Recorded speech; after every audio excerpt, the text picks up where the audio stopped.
The last few weeks have been tumultuous for the UPSC. The Puja Khedkar case had people questioning the robustness of the exam mechanism. Meanwhile, Puja Khedkar applied for anticipatory bail in a Delhi court, which was rejected. Amidst all this, the former chairperson of the UPSC, Manoj Soni, resigned, citing personal reasons. Then on July 29th, UPSC appointed Preeti Sudan as the new chairperson of the commission. Her tenure started on 1st August. I am Srachin Girdonia. You are watching Indian Masterminds. Let's take a closer look at Preeti Sudan's extensive career and the challenges she faces as she steps into this new role. But before that, let's take a look at the headlines for this week. Odisha to launch world's first black tiger safari near Simlipal Tiger Reserve. Chhattisgarh, 20 IAS officers transferred. Mahadev Kavre made Commissioner, Raipur Division. 8 IPS officers transferred in Uttar Pradesh. Santosh Mishra posted as SP Kushinagar. 18 senior IAS officers transferred in Gujarat. Anju Sharma made ACS Agriculture, Farmers Welfare and Cooperation. Now let's talk about the new UPSC chairman in detail. Preeti Sudan, a 1983 batch IAS officer from the Andhra Pradesh cadre, has had an illustrious career spanning nearly 4 decades.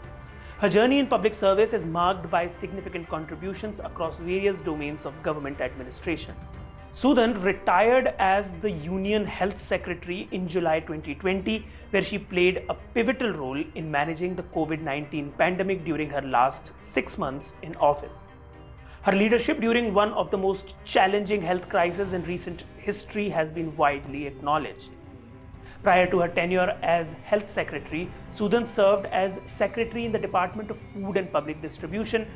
She also made impactful contributions in the Women and Child Development and Defense Ministries. During her time in Andhra Pradesh, she handled key portfolios including finance and planning, disaster management, tourism and agriculture.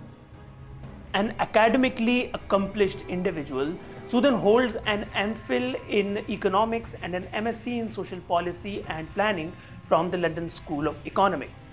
Her academic background provided a strong foundation for her extensive work in public service. Among her notable achievements, Sudan was instrumental in the launch of major national flagship programs such as Beti Bachao Beti Padhao and Ayushman Bharat. These initiatives have had a profound impact on the country, aiming to improve health and social welfare. On the global stage, Sudan has served as a consultant with the World Bank and held key leadership positions, including chair of COP8 of the Framework Convention on Tobacco Control, vice chair of the Partnership for Maternal Newborn and Child Health, and chair of the Global Digital Health Partnership. She was also a member of WHO's Independent Panel for Pandemic Preparedness and Response. Preeti Sudan's appointment as the chairperson of UPSC effective August 1 comes at a crucial time. Her predecessor Manoj Soni resigned for personal reasons, and Sudan will lead the commission until April 2025, when she reaches the age of 65. Her appointment coincides with a period of scrutiny for the UPSC following the recent controversy involving former IAS probationer Puja Khedkar.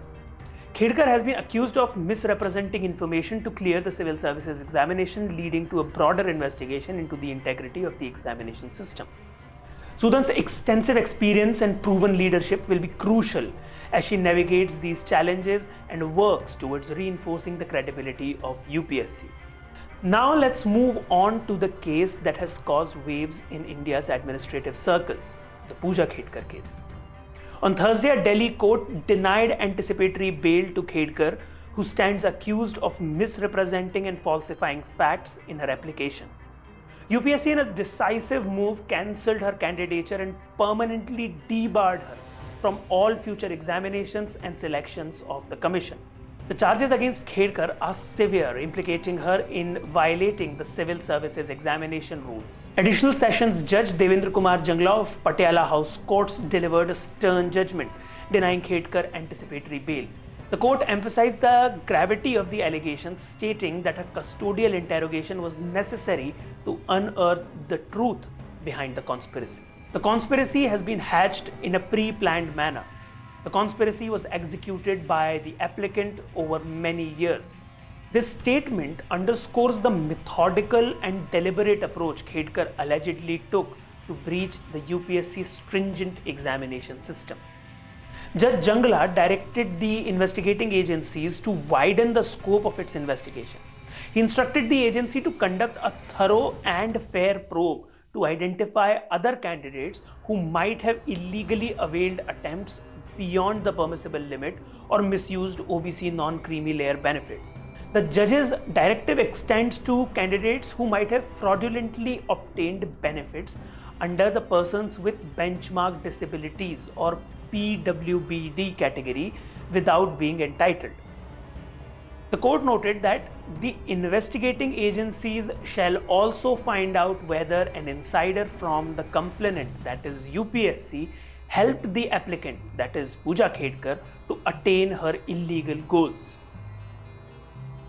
This statement indicates the possibility of internal collusion within UPSC or DOPT, suggesting that the integrity of the examination system might have been compromised from within. The court highlighted the broader implications of Khedkar's actions.